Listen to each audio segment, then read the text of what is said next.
Alright. We are here. And we've got volume. Wow. Woo, fleets first. Woo. Woo. Woo. Not this time, sucker. Nice try, though. Ooh. Ow, ow. Ow. This time I was paying attention to the thingies. Hey, Wolf. Hey, Crafty. Hello, Sleepy. Okay, session notes. You've arrived in Tolstad via waking up in a morgue. You've picked up a goblin sidekick. And now... Well, now you need to focus on the actual job the tea shop that blew up. First off, you still need to get inside. If you find yourself stuck, there's probably some other ways of getting inside. Beyond that, you gotta track down. You've also got the owner to track down. You've already left the city, though I feel like you can catch him before he hops the next ship down to Waterlane. But nothing so far has given you any decisive evidence. Everything about this stinks. That's my main objective, find more rats. What's the sketch? Now that I can actually go down. Hey, look, there you go. Spoken, internal thoughts, performed actions.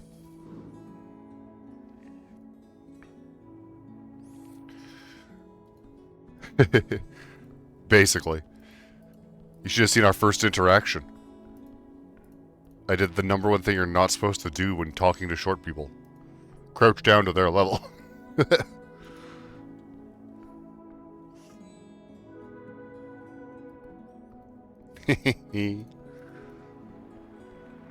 So far my day's going well, Wolfie. Thank you for asking.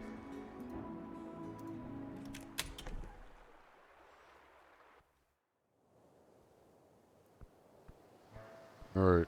Oh, hey. Oh, wait. I can talk to you in a minute, Crab.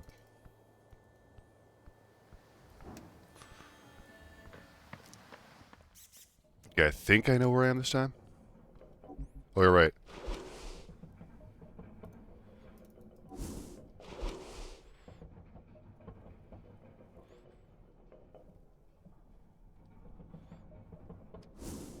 Interesting. Go along, Snell. I've already read this stuff, so I'll read it again.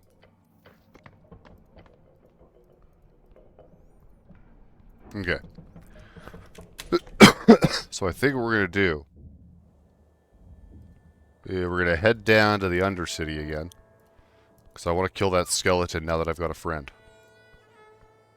Oh, yeah, the tea shop.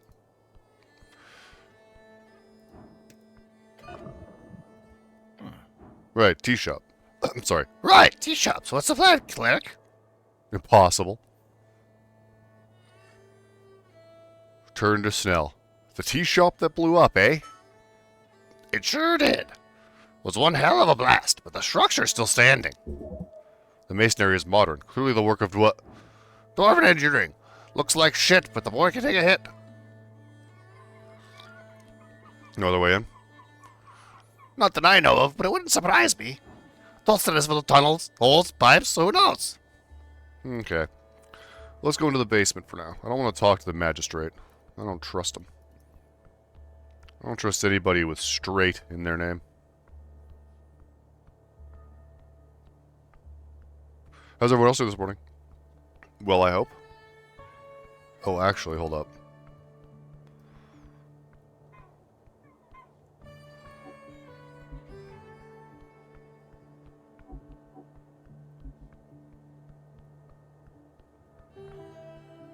Hello, magazine kid. I don't remember where he is. Hold up.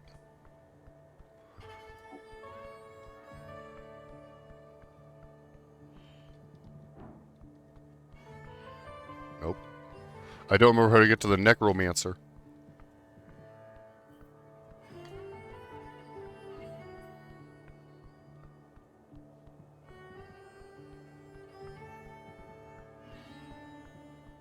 Okay, back into here real quick. So I'm sure this connects to the tea shop. Why wouldn't it?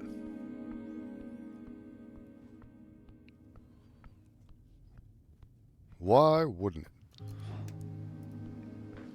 Also, I'm down here to grab some random stuff.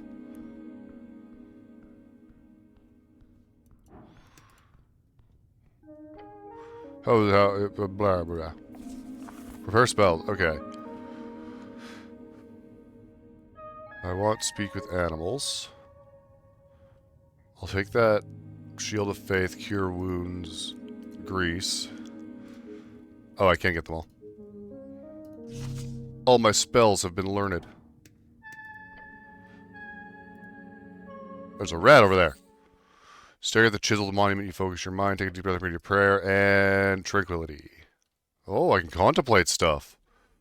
Contemplate the tea shop. You let your mind go through the basics of what you know. The tea shop was destroyed in the middle of the day. Minor injuries were reported. Your goal is to enter the tea shop and investigate it properly. That is it. The Dragon of Tolstad, a famous goblin leader. Her reach sharp, her gauge strong.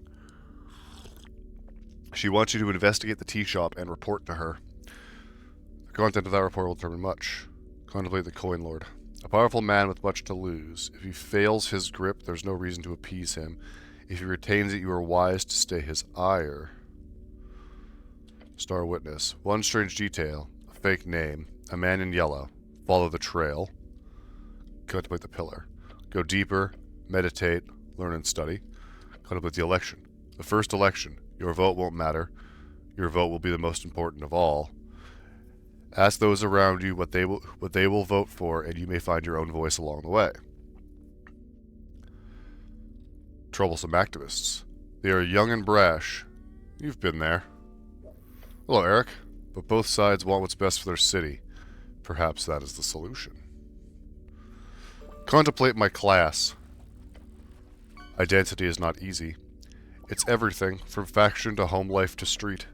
What you choose might be a first step. Choose wisely. Contemplate druidism. The Undercoast elf is a good woman. She holds many natural friends in this unnatural place. We got a carp. Lucky. If you wish to seek the green path, then be nice to her and her friends. Perhaps one day you will join her. Contemplate the fall into the river. I can't just push 10 for that one. It was not an accident. You were not that clumsy. Well, now. But the question here is not why you fell. The question is, why do you live? Can I return more when I have more things to think about? Always. Talking to yourself, huh? You must be a lonely guy. I'm talking to you guys, and you're also myself. I'm done here. Okay. To the Undercity. Hey, the zombie's gone.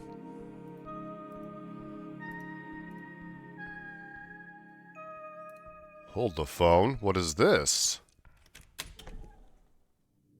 Oh, yeah, right. Talk to animals. Oh, interesting. Huh. Do you think I could have done that this whole time? Find him from, like, the get-go?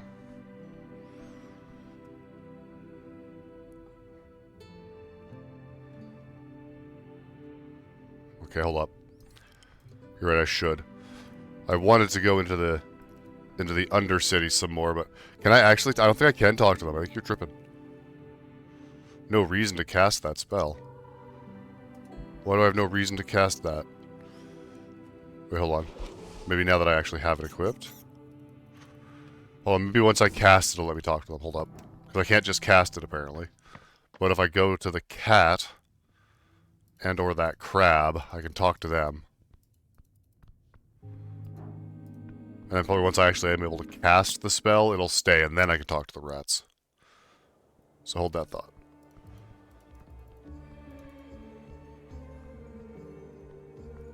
So, wait, I think maybe I can talk to the cat too, because isn't the cat this way?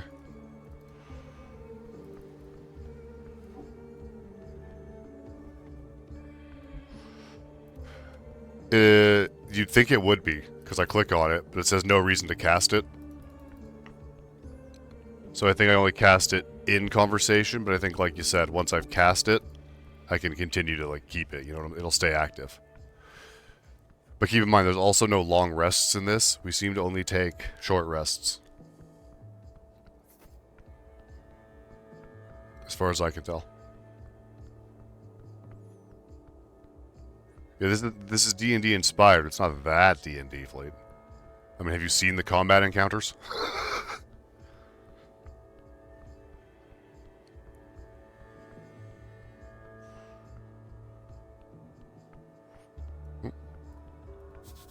The halfway bridge connects the palace and the rest of southern Norvik.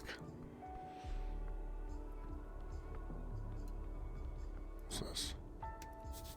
Sleeping for service. Come back after midnight-ish. Okay.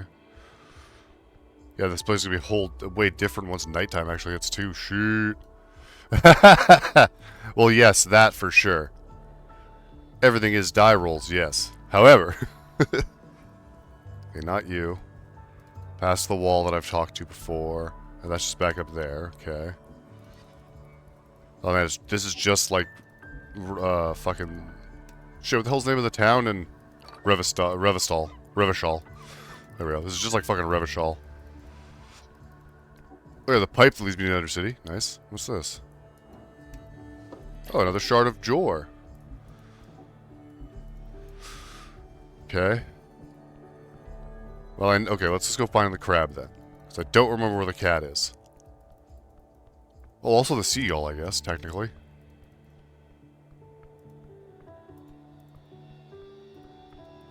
Because I feel like the crab's not going to be smart enough to talk to me, you know what I'm saying? What the hell? Strange rod. Looking over the ledge, you see the roller mill's blades. You see them spinning as per usual, except in one of them there's something stuck. You see a rod. A fancy thing. Decorated. How did it end up there? Oh, I see it. An esoteric event. Interesting. It appears you've spotted something interesting. That design is quite easy to spot along the mass-produced arcane-era magic items. It is an immovable rod. What are you looking at? Oh, He mouths and stares at the same thing. looks like a rod. Weird. Dexterity. Grab the rod. Success! You reach out, leaning as far as you can. Oh, for God's sake. The goblin grabs onto my skirt. Balance on the edge, and you get it! Gained item, movable rod. It's a hard wooden frame with fancy iron set pieces on each end. Along the handle is a button. However, it appears to be permanently pressed down on. Oh, it's an immovable rod. I've seen one of those, but don't think it's supposed to move, right? A quick swipe of your hand reveals its magical nature. Jingle. However, this item is clearly broken. Broken how? Try giving it to the goblin. Hand it over. The goblin grabs the rod. Let go. As you do, the goblin holds it alone. Yeah? It's really light. It's esoteric, clearly. Try tossing it into the air. Okay. He tosses his hand up, and the rod does not leave his palm. What? He mutters and tries to let go of the magic item. I can't. It's like I'm glued to it? What the hell? You take it back. The goblin hands it over to you without a problem. He looks perplexed. Try touching it against the ground. As you do, it gets stuck to the ground. Obviously. It's a broken, immovable rod. It's... a movable rod? Sure. Huh. Whatever object it touches last, the rod will be esoterically locked and aligned with. It cannot be moved once it touches an object until it comes in contact with a second object. What constitutes an object in this case? That would be an esoteric designation. Usually determined by belief or common esoteric forces, or set in specific rules left by Jor. In this case, it seems to indicate a dynamic object connected via mass. Were you to cut off your arm, that arm would be the new object. Were you to place that arm on the ground, it is not a new object. But were you to, for example, staple the arm to the ground via pitons, then it could... okay.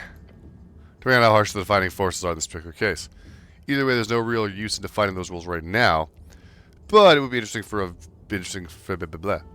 So what can this be used for? Used? Oh, nothing. It's quite literally a useless stick. Really? Well, if used very carefully, it could be a bookend. Was it worth it? Eh. I mean, it's a cool stick? Right.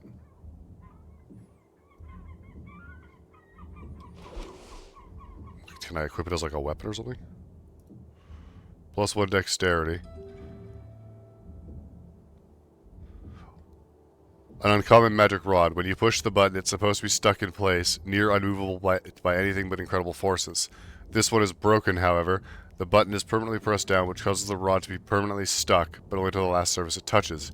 You can carry it around. It's kind of neat.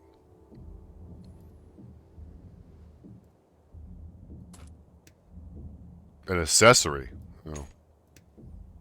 Well, I'm not replacing my rats with it. That's crazy. I'd rather have the advantage in magic.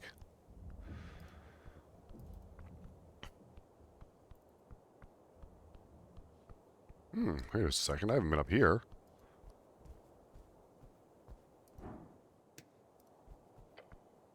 The wooden boards have faintly glowing lettering on them. There's an inch off the surface, the names of several locations are spread out. Common type of magical ink creates permanent message on any surface, until dispelled, of course. This appears to be the more advanced kind with a magic mouth-like ability. It can react to your commands and reshape temporarily. I'm doing well, thank you. The 6th message is only painted. Huh. Which way to Darrow House? The signs reshape for a moment, up the temple slope and golden stairs. Good sign. What are you? Lady Chamar, Mountain Lamb. The hooded woman's cape flutters as icy wind rushes through Tolstad's rise.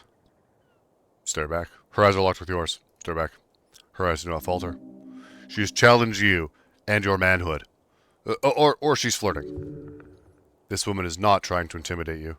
She's probably just not very good at dealing with people. Greetings. Hello. Her voice is emotionless and spoken from deep in her chest. I am Chamar. I hail from the slopes of the mountain. She bows her head slowly. A Golden Horde servant. Golden Horde, remnants of a celestial empire in Divinitorum led by a horrifying choir. A hyper-intelligent light being, they spread fear throughout their lands as well as part of western Ascani. Divinitorum, one of 8 bands along the coast. It is an askew plain, a slope growing into the sacred wasteland, home of celestials, birdfolk, and originally halflings. Which mountain? The mountain, stranger. I don't have time to talk much. I am here in the service of the ambassador. As you can imagine, I am not here to socialize. Who are you voting for? I am not a citizen. Also, democracy is not something I approve of. Democracy, said to originate from early arcane civilizations of Dimior, rule of majority. Those with suffrage may vote. To enable the preferred government, a truly messy and ineffective process.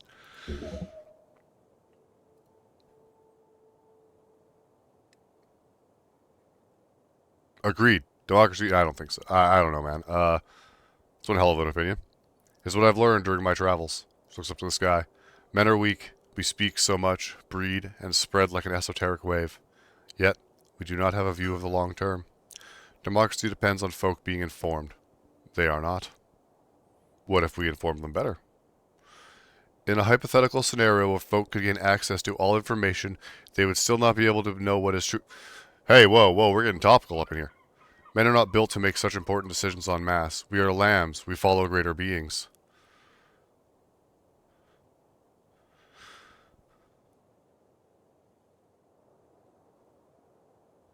Once I'm supreme ruler, god, wizard of the city, I will do just that. Lofty ambitions for a mortal. Half of me is lofty. The rest is pure-blooded genius. Well, good job, killer. Wait, why are you here then? Shouldn't you be doing stuff? You cannot be pure-blooded and a half-breed at the same time. Alright, bye. Probably should ask her about the tea shop, but... The whole other piece of the city I haven't seen? Jesus. Youth Asgul Medissa. You see a girl with glasses stuffing a mail slit with a magazine. Yeah, that's not a courier. He whispers to you. Hello, citizen. Stare at her. The girl gives up on trying to jam this slightly too large paper into the mailbox. No, I said topical, as in, oh shit, we're talking about fucking the internet just there. The girl gives up on trying to jam the slightly too large paper into the mailbox opening. Huh? She looks up at you, adjusting her glasses. Help her push the paper into the slot. Failure. Oh, oh well. At least you had fun. Hopefully you don't have to go anywhere exciting. She takes a step back as you approach the mailbox slit. Cleric? Don't worry, little lady. A real man is here. Push past her. Excuse me? The thick magazine seems to have gotten stuck. You push and push, yet it will not go in. I don't have time for this. Modissa, you hear a voice call out from down the alley. Let's go. She glances at the stack of papers and mutters to herself. Ah, shit. We gotta get done before eating, otherwise Waterland is screwed. You hear the girl in green groan as she grabs her stack of papers. Then she rushes down the alleyway. Not sure what that was about. But did you see the armband? Asgulist. The armband, yes. She is an Asgulist. Now keep pushing. Push. Cleric, I don't think it's going to... Shut up, Snell. I'm trying to be a man here. You press harder, exerting force onto what is either the paper or a piece of the mailbox that feels like paper. You hear something crack in your shoulder. As you do, the door next to the mailbox opens. You see a middle-aged woman glaring at you from the half-open doorway. Slowly remove the ruined newspaper from the mailbox slit and hand it to her. She carefully and silently accepts it before closing the door in your face. Success! Poor lady. Now can we leave before I die of embarrassment? Yeah, I'm done here. That was fun.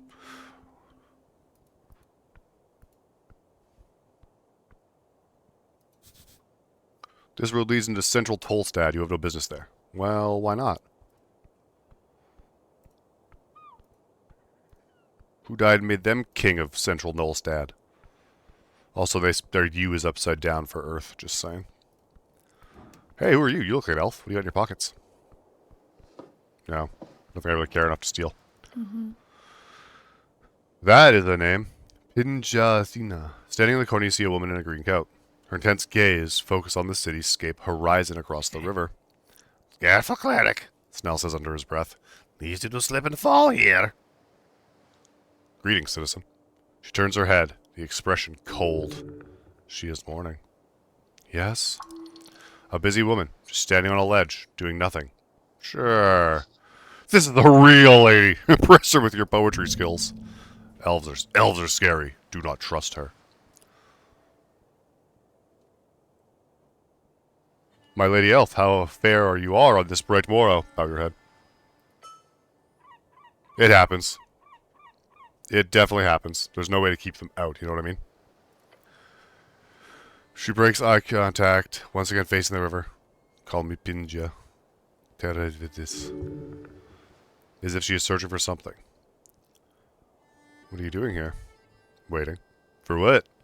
She looks up at the pillar. I have a friend needing help. I can help. Me. I do that. She shakes her head. No. I've caused enough trouble as it is. Please. I want to help. Yes. Unfortunately, yes. I think there's a list you can look up that tells you all the bots. Convince her I can help with my strength. Success! You feel a surge of confidence. There's only one way to make her give you this quest. Prove your heroic qualities. You know who I am? The elf does not respond. I'm the man that'll save the world one day. The elf turns and looks at you. If your friend needs help, I'm the guy to do it. She stares at you for a while, taking you in. Then she gives you a little smile. Success! What's the quest, fair lady? She looks away once more. There's a paladin, Lord Gorm of Norvik. Lord Gorm, last anointed paladin of Earth, one of the original faces of the Party of Norvik, went missing months ago. Many believe this he has abandoned his post. Party of Norvik, the inheritors of Earth's will, a theocratic organization founded to uphold the old ways, headed by magistrates and 20-something noble families. Is he in trouble? He is a city paladin. He's lost his way. Completely. Is he here? On Tolstad? Her look is stern. He is close. She means he is physically close, but spiritually far gone. Or the other way around. I cannot say much, but if I could have just one more chance. If you can find him, Ragan, tell him. Tell him sincerely and with all my heart. He can go fuck himself. Gorm is not her friend. He is not the one in danger. Can you tell me anything that would help me on this quest? Leaning forward, she whispers to you. One thing. Lord Gorm might be lost. She smiles, but you don't have to be. Where can I find him? Who's your friend? She is. The elf closes her mouth and shakes her head. She's protective of her friend, a good show. I will find him, my lady. Thank you. Quest acquired, well done. Now you must find a lost, drunk, famous paladin somewhere in this city maze, this massive maze of a city. Fun times. Goodbye. You feel a great emotion well up inside as you turn to leave. Tears. Tears for her and her friend. Hey, Cleric, are you okay? Yes, thank you, Snell. No problem, big guy. This journey will take much.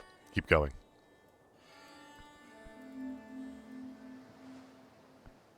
Yeah, I can't get by her. What's over there?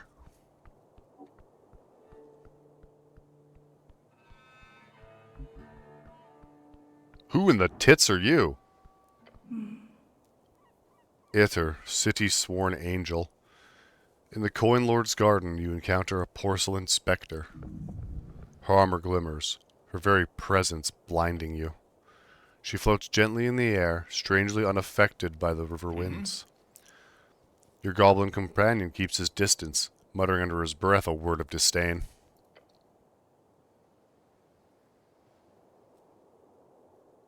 Yeah, of course. Angel. Bow your head.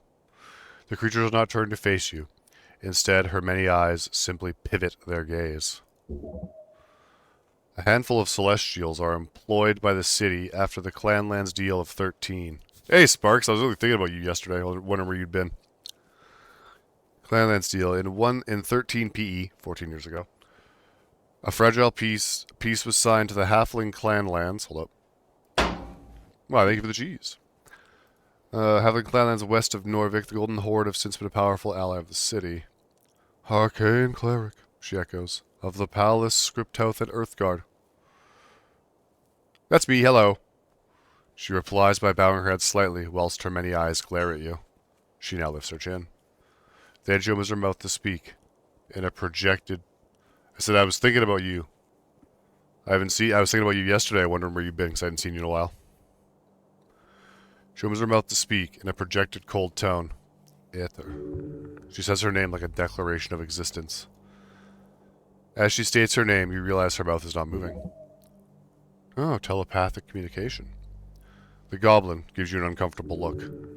He clearly does not enjoy having telepathic conversations like that.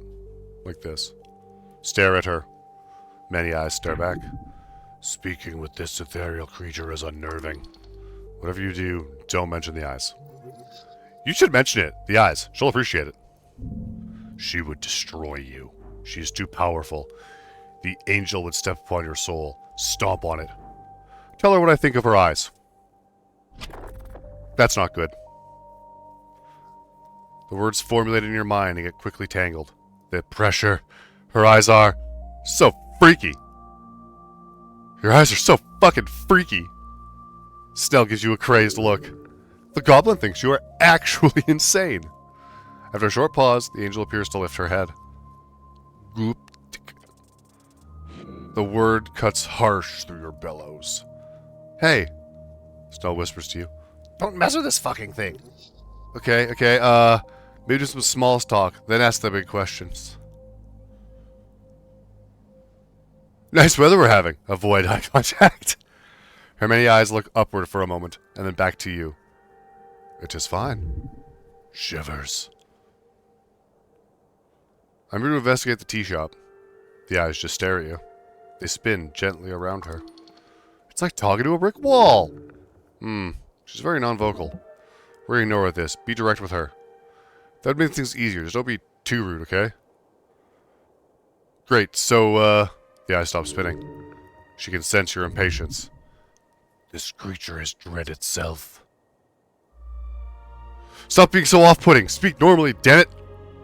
Your outburst causes the angel to turn her face toward you for the first time. Bad idea. Oh god, you're a dead man. Walk away, walk away, walk away. You can feel Snell sweating. A celestial tongue. It's a common derogatory saying among the horde. It means something along the lines of, little one speaks. Oh boy, here we go. Don't disrespect me, angel. As you do, she makes her first real move. One step. Her head placed on top of your helmet. What?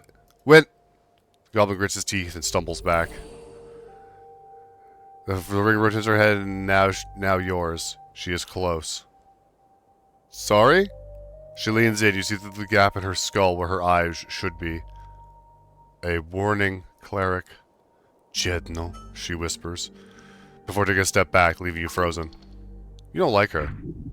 She will be your death. Your body is pulled towards her. Coin Lord Darrow is busy, she speaks. When's he available? She looks to her right, towards the building leaning against the ancient tower. After a moment of silence, she says, Coin Lord Darrow will be available post-midnight. He'll only be available after midnight between 0 and 6. He will be in his restuar. Several of her eyes look to the entryway to her right. Restuar is not a real word. And whoever's attempting to make it one deserves a life of suffering. That door there? Point to your left? Yes. At midnight, you say? Yes. Right. Nothing. She's clearly a master manipulator, just standing there, staring. Alright, cool. Cool, nice to see you, Angel. I'm gonna grab some of these apples and eat them if that's okay.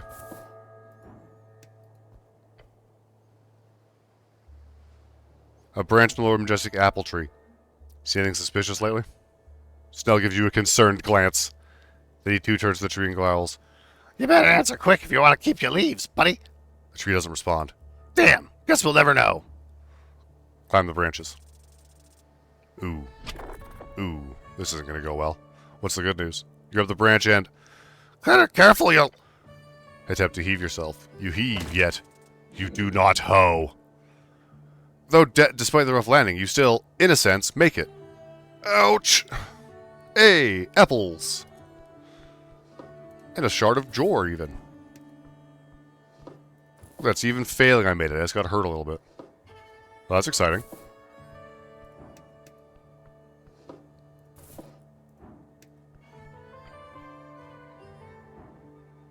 Climb the branches again. Son of a bitch. Grab the branch and attempt to heave yourself. You heave yet you do not hoe. Ow! Cool. That was awesome. Good thing I'm a cleric. Ugh. Ugh. There. Full health again. My whole life's about truth.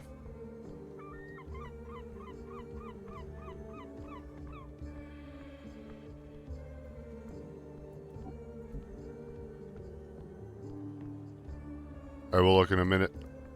When I go upstairs, I think. We'll be in like 15 minutes when I get my coffee. Okay. I had a job I was supposed to be doing here.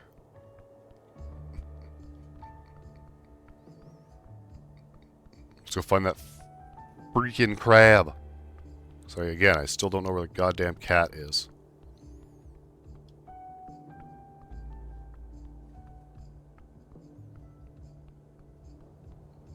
Am I supposed to go through here? I must have to go through here then. Come on, Snell.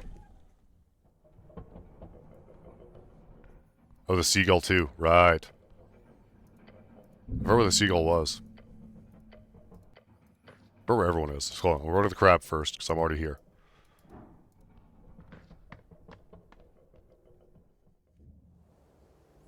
Well, I knew that, you goober. Yo. There we go. Talk to animals. Yes. Your magic causes you a tiny sound from the crab. A sound that turns into a squeaky voice. Hey there, big fellow. What's it like being a crab? It's great. What do you like being a crab? It's great! Snip with my hands. He snips his pincers. A happy crab. What's your name? I'm Criminy. Cool name. Thanks. Any information for me? Oh yeah, I do. Do you know there's abundance of worms on the riverbank this time of year? There always is. It's causing me to gain a few pounds. The ladies love it. That's it for now. Instantly, the crab's voice disappears. Okay, so I cut it off.